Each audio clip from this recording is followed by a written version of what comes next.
لا حول ولا قوة إلا بالله العلي العظيم حسبنا الله ونعم الوكيل نعم المولى ونعم النصير أعوذ بالله من الشيطان اللعين الرجيم بسم الله الرحمن الرحيم الحمد لله رب العالمين والصلاة والسلام والتحية والإكرام على سيد الأنبياء والمرسلين مولانا أبي القاسم محمد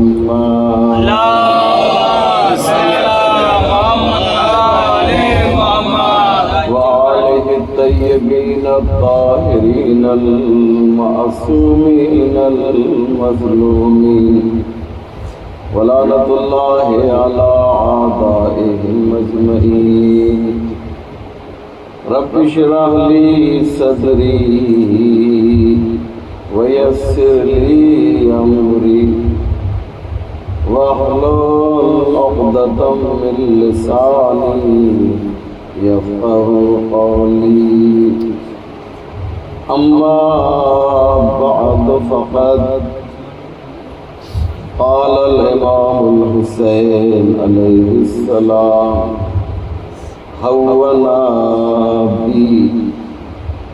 هونا علي ما نزل بي أنه بعين الله صلوات الله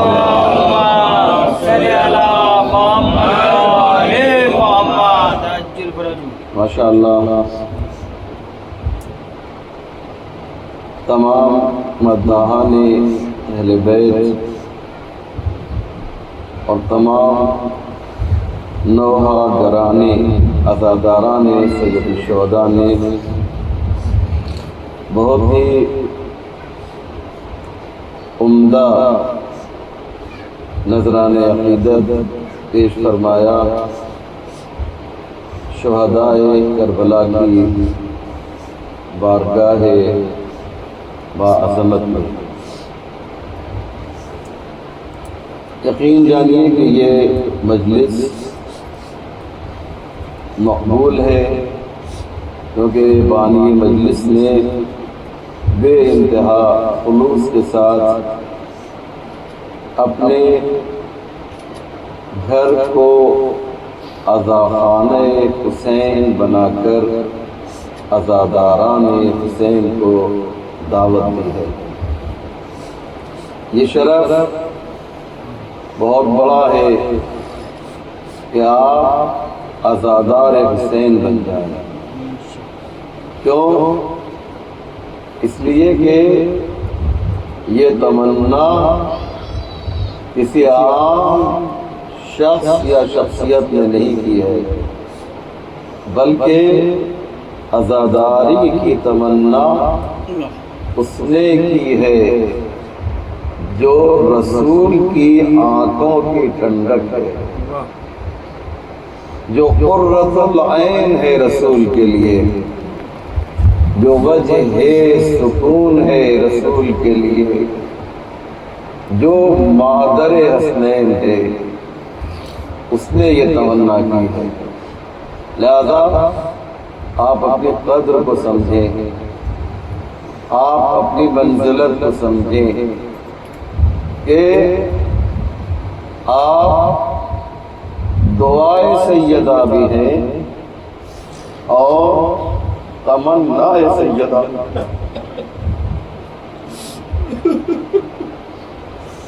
کیونکہ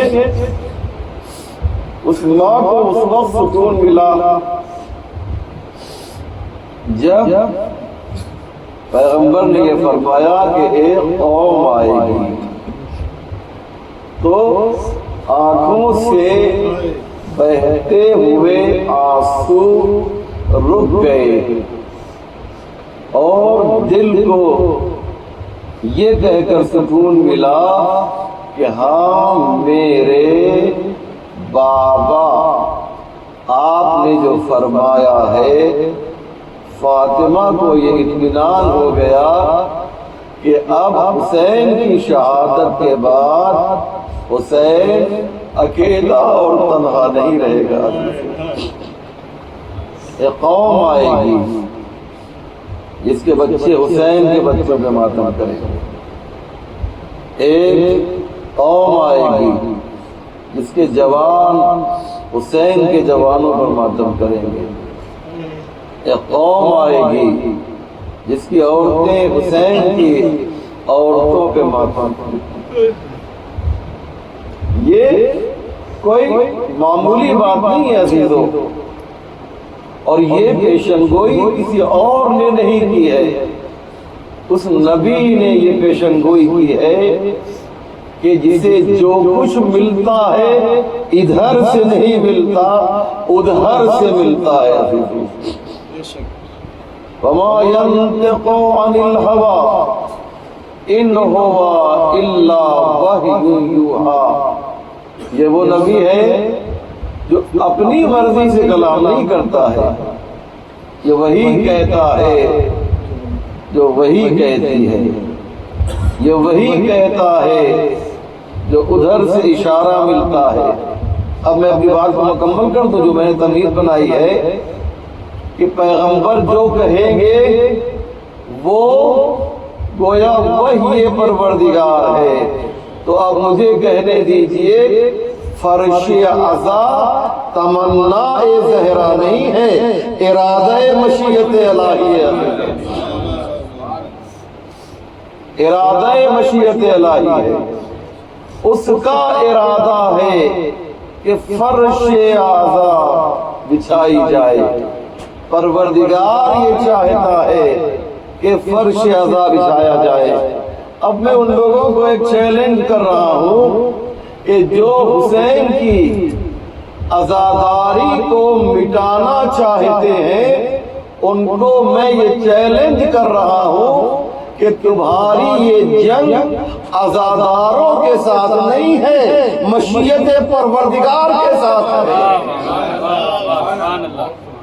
اور کر رہے ہیں یہ جنگ جو ہو رہی ہے، یہ جو تم لڑ رہے ہو، یہ عزاداری کو مٹانا جو چاہتے ہو، یہ فتوے جو دے رہے ہو عزاداری کے خلاف، یہ تم اللہ کے مقابلے میں آ رہے ہو۔ اور یاد رکھو کہ ہر ایک کے مقابلے میں تو ہو سکتا ہے انسان کامیاب ہو جائے، لیکن خدا قادر مطلق ہے، یہ قادر ہے۔ قادر کا مطلب یہ ہے کہ علی کل شیء قدیر ہے، یعنی جو کچھ بھی وہ چاہتا ہے وہ کر لیتا ہے۔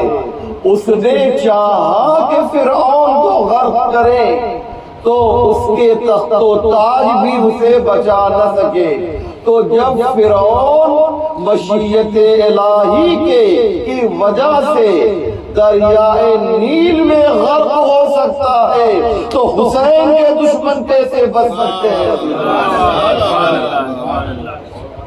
حسین کے دشمن جو ہیں وہ کیسے بچ سکتے ہیں؟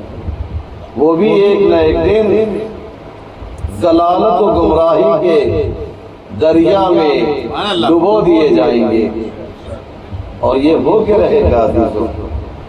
وَإِذَا أَرَادَ شَيْئًا أَن يَقُولَ لَهُ كُن فَيَكُونُ، خدا جب کسی چیز کا ارادہ کرتا ہے تو کیا کہتا ہے؟ ہو جا، تو وہ چیز ہو جاتی ہے۔ البتہ یہ بھی میں آپ کو بتا دوں، آپ کو بہت سنتے ہیں یہ قرآن کی ہے کہ خدا کن کہتا ہے وہ چیز ہو جاتی ہے۔ یہ ہمیں اور آپ کو سمجھانے کی قرآن کی آیت ہے، یہ سورہ یاسین میں ہے، یہ قرآن کی آیت ہے کہ خدا جب کسی چیز کا ارادہ کرتا ہے تو کہتا ہے کہ ہو جا۔ یاد رکھیے گا یہ ہمیں سمجھانے کے لیے کن کا لفظ استعمال کیا گیا ہے۔ قرآن تشریف فرما ہے یاد رکھیے گا اسے کن کہنے کی بھی ضرورت نہیں ہے، صرف ارادہ کیا اور وہ چیز عالم وجود میں آ گئی۔ نعرے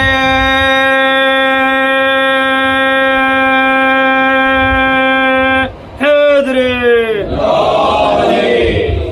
بآواز بلند صلوات۔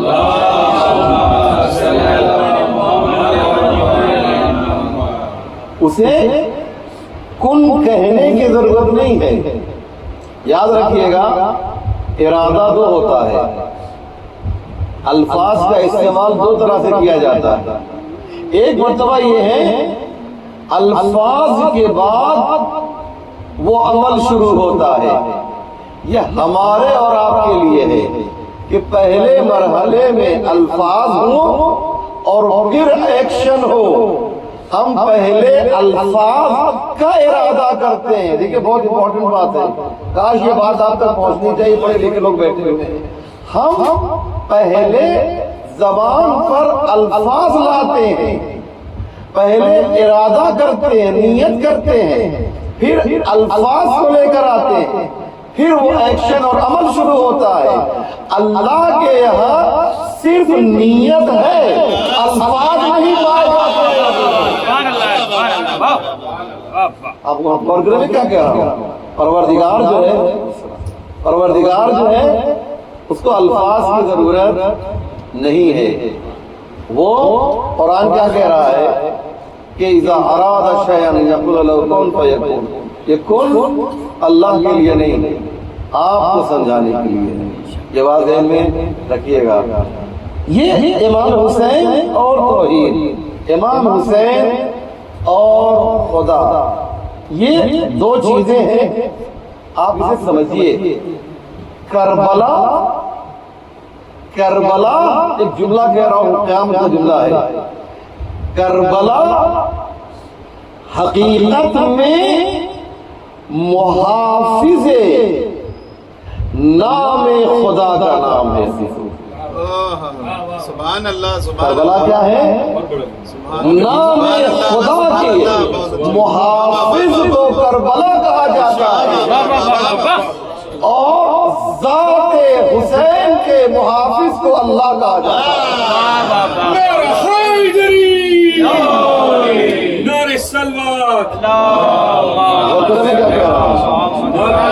سبحان اللہ، سبحان اللہ۔ جس نے حسین کی ذات کو بچایا ہے اسے خدا کہتے ہیں، اور جس نے خدا کے نام کو بچایا ہے اسے حسین کہا جاتا ہے، اسے حسین کہا جاتا ہے۔ میں نے کوئی غلو نہیں کیا ہے، یہ ایک ایسا مرحلہ ہے عزیزوں کہ یہاں پر لوگ بہک جاتے ہیں۔ خدا کو ہم تھوڑی بچا سکتے ہیں، یا امام حسین تھوڑی خدا کو بچائیں گے، نام خدا کو بچائیں گے۔ اگر امام حسین قربانی نہ دیتے تو نام حسین باقی نہ رہتا۔ ایک جملہ کروں، زیارت عاشورہ میں آپ پڑھتے ہیں، اور ایک دو زیارت میں اور بھی یہ جملہ ہے، السلام علیکہ یا سار اللہ، ہے نا؟ سار کے دو معنی، میں صرف ایک معنی پر گفتگو کروں گا کیونکہ وقت زیادہ نہیں ہے، مجھے اس کے بعد دوسری مجلس بھی پڑھنے جانا ہے۔ السلام علیکہ یا سار اللہ، سار کا جو ہے ترجمہ ہوتا ہے خون، یاد رکھیے گا، سار یعنی خون۔ سلام ہو آپ پر اے خون خدا۔ اور یہ یاد رکھیے گا کہ یہ جو زیارت عاشورہ ہے نا، یہ کسی عام ہستی کی طرف سے نہیں آئی ہے۔ زیارت عاشورہ نہ رسول کی جانب سے ہے نہ کسی امام کی جانب سے آئی ہے، یاد رکھیے گا۔ یہ زیارت عاشورہ حدیث قدسی ہے، اللہ نے جبریل امین کے ذریعے پیغمبر اسلام کو دی ہے، اور چھٹے امام کے زمانے میں عزاداروں کے لیے، مولا فرماتے ہیں کیا جملہ ہے عزیزو، عزاداروں کے لیے سب سے خوبصورت جو تحفہ ہے اسے زیارت عاشورہ کہا جاتا ہے۔ نعرے حیدری، نعرے صلوات، اللهم صل على محمد بہترین تحفہ ہے آپ کے لیے۔ زیارت عاشور۔ زیارت عاشورہ تو معمولی چیز ہے، اس کا ایک فقرہ ہے عزیزو، اس کا ایک فقرہ ہے السلام علیک یا سار اللہ، سلام ہو آپ پر اے خون خدا۔ اس کے بعد جب آپ سجدے میں جاتے ہیں تو کہتے ہیں الذین بذلوا محجہم دون الحسین علیہ السلام۔ آپ کیا کہتے ہیں کہ اے حسین تم نے اپنے خون کو اللہ کے لیے دے دیا۔ بذل بخشش کو کہتے ہیں، بذل کرنا یعنی بخشش۔ آپ کہتے ہیں تو بخشش دے دیجیے۔ بخشش کیا ہے؟ یعنی اگر آپ نے نہیں دیا تو چل جائے گا معاملہ، ہے نا؟ بخشش مطلب یہ ہے کہ کہتے ہیں صاحب ٹپ سپ سے آپ انگلش میں کہتے ہیں، اگر میں اس سے ترجمہ کروں تو اس سے بہتر اگر ترجمہ تو آپ نے بتائی مجھے ٹپ سپ۔ یہ جو ہے بخشش ضروری نہیں ہے، لیکن حسین نے اس کو ضروری بنا لیا تھا۔ حسین مدینے میں رہتے تو کوئی ان کا نقصان ہو جاتا، ان کا نقصان تو نہیں ہوتا لیکن اسلام کا نقصان ہو جاتا، اسلام کا نقصان ہو جاتا۔ اس لیے محج کہتے ہیں خون تین طرح کا ہے، سن لیجیے بات آ رہی ہے تو۔ سار بھی خون کے معنی میں ہے، دم بھی خون کے معنی میں ہے، اور محجہ بھی خون کے معنی میں ہے، لیکن تینوں کے معنی میں الگ الگ فرق ہے۔ دم کہتے ہیں وہ عام خون جو ہمارے اور آپ کے رگوں میں ہے، یا علی اللحم کا لحمی و دم کا دمی، اے علی تمہارا خون میرا خون ہے، تو یہ دم جو رگوں میں خون دوڑ رہا ہے۔ اور سار کہتے ہیں اس خون کو جو مظلوم سے منسوب ہو جائے گا۔ یہ حسین کا خون کیا ہے؟ مظلوم کا خون ہے۔ اچھا محج کسے کہتے ہیں؟ سن لیجئے، جب کسی کو پتہ نہیں یہ بات میں آپ کو پہنچا پاؤں نہیں پہنچا رہا ہوں، بہت ہی امپورٹنٹ ہے اور شاید میں پہلی بار پڑھ رہا ہوں، بہت اہم بات ہے یہ۔ اور محج کہتے ہیں اس خون کو کہ جو دل کے اندر پایا جائے۔ سبحان اللہ۔ دل کے اندر پایا جائے مطلب کیا ہوتا ہے؟ آپ جب کسی کو ذبح کرتے ہیں جانور کو تو اس کی شہرے سے سارا خون تو نکل جاتا ہے، لیکن کچھ خون چاہے بہت ہی کم کیوں نہ ہو وہ خون بہرحال باقی رہتا ہے جو قلب کے اندر ہوتا ہے۔ یہاں پر یہ اللہ کی طرف سے زیارت آئی ہے الذین بذلوا محجہم دون الحسین، یعنی اے حسین تم نے اتنی سخاوت کی ہے کہ وہ خون جو عام طور سے قلب میں رہ جاتا ہے تو نے اسلام کے لیے وہ خون بھی دے دیا ہے۔ وہ خون بھی تو نے دے دیا اسلام کے لیے، بڑی بات دے دیا۔ یہ حسین ہے۔ آپ سمجھ میں آئی بات؟ یہ جو زیارت عاشورہ ہے، میں نے اس پہ ایک اشرا پڑھا ہے زیارت عاشورہ پہ۔ میں ایرانی امام باڑے میں 10 مجلسیں میں نے، آپ تھے ہلال صاحب، یہ ہلال صاحب کا ہمیں موجود تھا۔ زیارت عاشورہ کو پہچانیے۔ زیارت عاشورہ یہ حدیث قدسی ہے، حدیث قدسی بہت سے لوگوں کو فائدہ پہنچا ہے۔ کبھی انشاءاللہ وقت ہوگا تو اس پر تفصیل سے گفتگو کی جائے گی۔ آج کون سی تاریخ ہے؟ آج 7 محرم۔ ایک ایسا بچہ جس کی عمر 13 سال ہے نا، ہم نے تاریخ میں 2 بچے دیکھے 13 سال کے، اور دونوں پر ہمارے جانے قربان ہو جائیں۔ دونوں بہت بڑے باپ کے بیٹے، ایک تو حضرت قاسم جو 13 سال کے ہیں، ایک اور کون ہے آپ جانتے ہیں؟ ایک اور بہت عظیم بچہ ہے اور وہ ہے حضرت اسماعیل۔ حضرت اسماعیل کی عمر بھی 13 سال اور جناب قاسم کی عمر بھی 13 سال ہے عزیزو، لیکن فرق یہ ہے اسماعیل میں اور قاسم میں فرق یہ ہے کہ جو دعوت نامے پر موت کی طرف جائے اسے اسماعیل کہا جاتا ہے، اور جو بغیر بلائے موت کی طرف چلا جائے اسے قاسم کہا جاتا ہے۔ چچا جان، کیا میرا نام شہداء کی لسٹ میں نہیں ہے؟ کیا میرا نام شہداء کی فہرست میں نہیں ہے؟ پوچھا، کچھ سوال کیا کہ تیری نگاہ میں موت کیسی ہو؟ سب آپ سنتے رہتے ہیں، یہ تفصیل میں نہیں جانا ہے۔ اس کے بعد یہ سوال نہیں تھا، یہ سوال تھوڑی تھا، دنیا والوں کو بتانا تھا کہ دنیا والے یہ نہ سوچ لیں کہ صرف شہادت کا جذبہ علی اکبر اور علی اصغر میں پایا جا رہا ہے۔ ارے میرا قاسم بھی میرے بھیا کی نشانی ہے۔ یہ جذبہ شہادت جو ہے میرے قاسم میں بھی ویسا ہی ہے۔ دیر کیا، 14 کے نام جب بتانے لگے نا تو جناب قاسم کے نام کو بتانے میں دیر کی ہے، تاکہ قاسم کے اندر جو موت اور شہادت کا جذبہ ہے وہ دنیا والوں تک پہنچ جائے۔ عزیزوں، جناب قاسم، بس میں ختم کر رہا ہوں، جناب قاسم اجازت لینے کے لیے آیا، نہیں ملی، پھر کہا، پھر اجازت نہیں ملی، رونے لگے، پھر بھی اجازت نہیں ملی، اور پشت خیمہ پر جا کر بیٹھ کر خوب روئے۔ جناب قاسم نے خوب گریہ کیا۔ اچانک ذہن میں ایک بات آئی کہ جب میرا بابا حسن جو ہے وہ شہید ہوا تھا تو اس موقع پر اس سے پہلے ایک تعویذ باندھی تھی اور کہا تھا جب میرے بھیا حسین پر کوئی وقت پڑے، مصیبت کا وقت پڑے تو اس کو پڑھ لینا۔ اب اس سے زیادہ مصیبت کون سی ہوگی؟ تعویذ کو کھولا تو تعویذ تھوڑی تھی، ارے وہ اس نے جہاد تھا۔ نہیں، میں نے غلط کہا، اس نے جہاد تھوڑی تھا، ارے وہ حکم جہاد تھا۔